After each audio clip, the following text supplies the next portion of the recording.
Hey guys, we have a dinner recipe video for you guys today. We definitely try to simplify this as much as possible, so if you don't cook at all, you can do this. It's easy. I promise you don't have to cook all four, but I want to show you 4 different ideas, and all 4 would work together really great as a meal. So if you want to like maybe bring one of the sides to potluck or cook this meal for your family, your friends, significant other, whoever, it's really easy and it's delicious. I will say that we kind of eyeballed everything, but each one you can really adjust to taste. Let's get right into it. We are going to start with mac and cheese, so bring some water to a boil, and you can use different kinds of pasta, but just use something with the little ridges on it so that the cheese really clings on. We went with mini penne.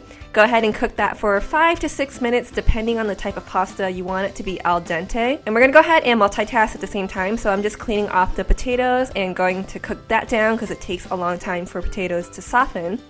Once your pasta is done cooking, go ahead and drain it. And now for the cheese. You can use different types of cheeses. You can use pre-shredded cheese, shred your own. We're going to use this Kraft sharp cheddar and some Gouda. Using multiple cheeses just adds more dimension to the flavor, and it's so good. Alright, now it's time to melt the cheese down. We're going to use some sour cream in place of heavy cream. It's a little bit healthier. And some whole milk. And just go ahead and whisk that up until it's thin enough. I felt like it was still a little bit thick, so just added some more milk to thin that down.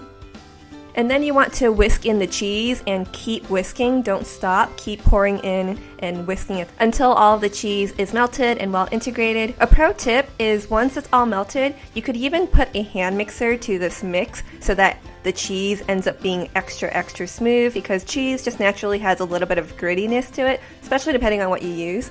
Then just added a little bit of nutmeg for flavor. But that's basically it. Mix your pasta in. Make sure there's a good amount of cheese to pasta because you don't want there to be too little cheese. Chop up some chives for some flavor and garnish, and you are done. Now onto the starch. I'm going to call these literal mashed potato patties. And this is why we had to cook the potatoes first, because they do take a long time. So stake it. If the fork goes in easily, that means it's soft enough. And what you're going to do is just use 2 bowls or 2 plates, and you're just going to wedge it in between and just softly flatten it. Simple as that. Then we just want to melt down some butter. I just cut it up so that it melts down faster. Place in your potato patties. Toss in some thyme for extra flavor. The hard part is flipping it because it can be a little bit delicate, but it's totally worth it. Lastly, just sprinkle a little bit of salt on top, and then you're done. Next, we have honey soy drizzled chicken. Oh, so good. So for the breading, you're going to whisk up some eggs in one plate, and then you're going to place some flour, and I just did some salt, onion powder, garlic powder, and just sprinkle that in, and then you're just going to mix that together. And then in your pan, you're going to put in some oil. I'm just using corn oil, and we kind of went all out and went with butter, but you don't have to do butter if you don't want to. And then for the chicken, you could use whatever you want. You could use chicken breast, you could use chicken thighs. We went ahead and just used this really thin chicken breast just so it's easy. Coat it with the egg on both sides and then the flour mix on both sides. Just shake that off and then carefully place it in the pan. Once you see that the edges are starting to brown up a little bit, you can flip it. Now for the honey drizzle, you want to have a little bit of water in the pan and then add the honey. We actually didn't make too much of this drizzle, but feel free to add more. Toss in some thyme for some extra flavor yet again. And then we also want to balance out the sweet flavor with some soy sauce.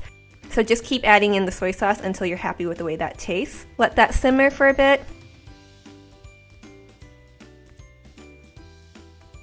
Drizzle your honey over the chicken. Garnish it with some thyme, and you're done. Lastly, let's whip up some sauteed kale. It's easy, it's delicious, it's good for you. So we're just going to chop up half of a shallot. We also already had some garlic chopped up, but go ahead and chop up some garlic as well. And then I just went ahead and chopped up the kale. Add some oil to your pan and let that heat up. Start sauteing the shallots until it becomes a little bit translucent, and then throw in the garlic. Cook that down for a little bit too, and then just throw in the kale. You're going to see that this wilts down very fast, so even though it seems like a lot, it really isn't. So just go ahead and cook that down. Add a dash of salt and pepper to taste, and you're done.